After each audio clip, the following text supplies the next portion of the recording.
Saya Miss Mecer mau mengklarifikasi dan juga memohon maaf yang sebesar-besarnya buat oknum reviewer manipulatif yang menggunakan kostum Halloween bersama dengan teman-teman kerja kelompoknya yang merupakan majikan dari bujer sebelah yang men-stitch video saya. Saya memohon maaf yang sebesar-besarnya karena telah mengganggu kenyamanan daripada oknum reviewer manipulatif berkostum Halloween dan teman-teman kerja kelompoknya. Karena dari day one saya speak up mengenai hal ini, saya sudah mempertimbangkan resiko dari apa yang akan saya lakukan. Reputasi saya dan nama baik saya pasti dipertaruhkan ketika saya ikutan nyemplung untuk speak up tentang huru-hara perskincarean ini. Jadi memang dari awal saya tidak mau sembarangan speak up tanpa research fakta dan data terlebih dahulu. Saya tidak mau ikut-ikutan FOMO orang-orang yang membela pahlawan berkostum Halloween yang tiba-tiba datang dan mereview menggunakan uji lab manipulatif dan menyerang brand-brand yang dianggap saingan bisnisnya. Oleh karena itu, saya banyak sekali research mandiri dan juga banyak berdiskusi dan mencari informasi dari dokter-dokter, apoteker-apoteker, dan juga pakar-pakar hukum yang sangat kompeten pada bidangnya. Tapi memang begini cara kalian membungkam orang-orang yang ingin mengungkap kebenaran di balik review-mereview skincare yang ujung-ujungnya adalah pemerasan.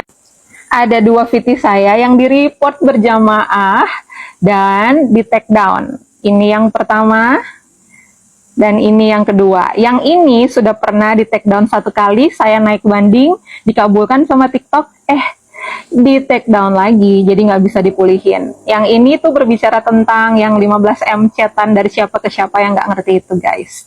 Dan yang ini, kalian tahu sendiri, di-stitch sama bujer sebelah.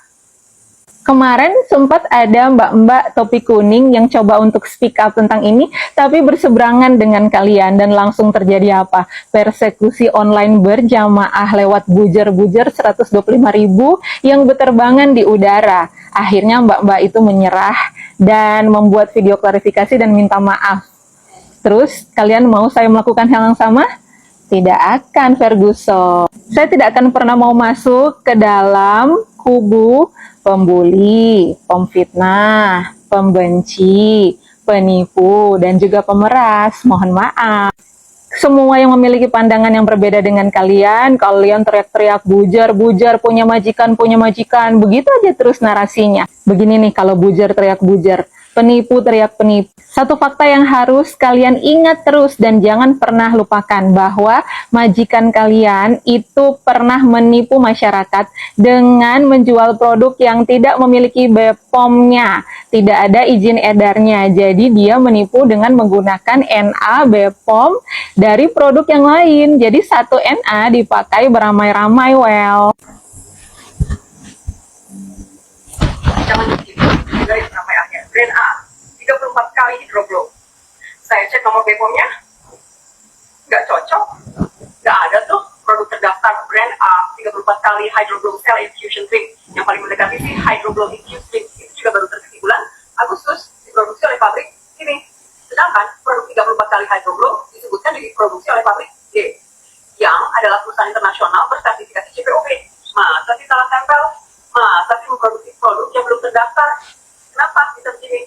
Salah tempel, salah ketik. Pemilik brand A telah menjual produk tanpa izin edar, produk ilegal. Ngakunya formulator, ngakunya sudah berjualan skincare selama 17 tahun. Itu baru satu produk yang ketahuan. Terus gimana dengan selama 17 tahun dia berjualan? Produknya gimana? Menipu masyarakat, tapi kok lancang banget sih menuduh orang lain penipu. Juga teman-teman kerja kelompoknya yang berjualan etiket biru secara bebas di e-commerce. Dan juga sebenarnya banyak banget loh korban-korban yang mukanya hancur karena produk mereka, tapi dibungkam, tidak digubris. Coba kalian cari di TikTok, itu banyak banget yang sudah speak up guys. Kenapa mencari korban jauh-jauh kalau korban teman-teman kerja kelompoknya itu juga ternyata Banyak kok. Dan yang lucunya, orang-orang seperti ini kalian agung-agungkan, puja-puji sebagai pahlawan. Sementara owner-owner yang lain yang juga pernah melakukan hal yang salah di masa lalu, kalian tuding sebagai penipu. Bahkan ada owner skincare yang tidak punya track record buruk, kalian ada-adain. Coba para bujer dijawab.